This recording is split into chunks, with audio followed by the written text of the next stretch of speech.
मित्रांनो नमस्कार. माझं नाव अतुल ठाकूर आणि लाईफ कॅटलिस्ट या आमच्या कंपनीचा प्रायमरी उद्देशच हा आहे की प्रत्येक लघु मध्यम उद्योजक व व्यापारी यशस्वी झाला पाहिजे. हे व्हिडिओ तुम्ही त्या सिरीजमध्येच बघत आहात. आमचा इंटरेस्ट तुमचा व्यवसाय, तुमचा उद्योग आणि तुमचं पर्सनल लाईफ हे ग्रेट झालं पाहिजे हाच आहे. लघु आणि मध्यम उद्योजक आणि व्यापारी एक महत्त्वाचा त्यांच्या लाईफमध्ये डीलिंग असतं किंवा एक फॅक्टर ते डील करत असतात. तो म्हणजे ते run out of the cash. म्हणजे आज 60 ते 70% व्यवसाय केवळ प्रॉब्लेममध्ये यासाठी आहेत की ज्याला असं म्हणून तुम्ही रनिंग आउट ऑफ कॅश, त्यांच्याकडे पर्याप्त कॅशच नाही आहे किंवा तो कॅश फ्लो नाही आहे. त्याचं कारण हे मित्रांनो मुळामध्ये अकाउंट्स आणि फायनान्समधला फरकच आपल्या बऱ्याचशा उद्योजकांना लक्षात येत नाही. त्यांना असं वाटतं की मला अकाउंटिंग करता आलं किंवा मी अकाउंटिंगवर थोडीफार पकड घेतली म्हणजे माझा व्यवसाय कसा करता येईल हे मला लक्षात येईल. पण कॅश फ्लो नावाचा जो एक महत्त्वाचा आस्पेक्ट आहे, जो फायनान्समध्ये मी म्हणेल की फायनान्सच्या अंतर्गत तो जास्त येतो, त्यांनी तो लक्षात घ्यायला हवा. कारण तो एक डायनामिक पार्ट आहे. डायनामिक पार्ट म्हणजे तुमच्या बिझनेसमध्ये दररोज लागणारा जो कॅश आवश्यक आहे ती फ्लो त्या यांनी मेंटेन होतोय की नाही होतोय.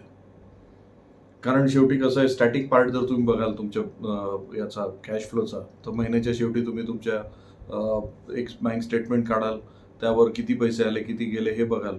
आणि बऱ्याच जणांना ते करत असताना लक्षात येतं की या महिन्यात बऱ्यापैकी बिझनेस झाला आहे, पण जर दर महिन्याच्या दरम्यान जर पाहिलं तर जो पैसा लागत होता तो अवेलेबल नव्हता.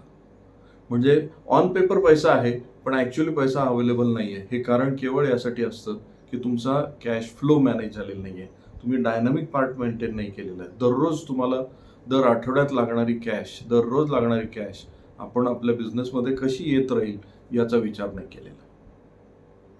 मित्रांनो, मी वेकअप स्केलअप किंवा आमच्या बिझनेस एक्सलन्स या प्रोग्राम्समध्ये सगळ्यांना हेच सांगत असतो की जो आपल्या बॅलन्स शीटचा पार्ट आहे हा स्वतःसाठी आहे, उद्योजकाच्या स्वतःच्या डेव्हलपमेंट करता आहे. आणि तो वर्षाच्या शेवटी CAने मागे लागून सही करून घेण्याचा पार्ट नाही आहे. तो खरं तर तुम्ही दर आठवड्यात बघायला हवा.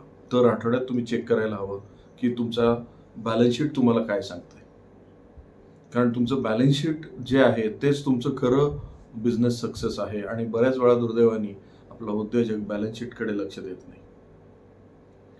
त्यामुळे तुम्ही लघु आणि मध्यम या व्यवसाय गटात येत असाल किंवा स्वतःचा एक छोटासा व्यापार असेल तर माझी तुम्हाला रिक्वेस्ट आहे की तुम्ही फायनान्स पार्टकडे थोडंसं शिक्षण घ्यायला लागा.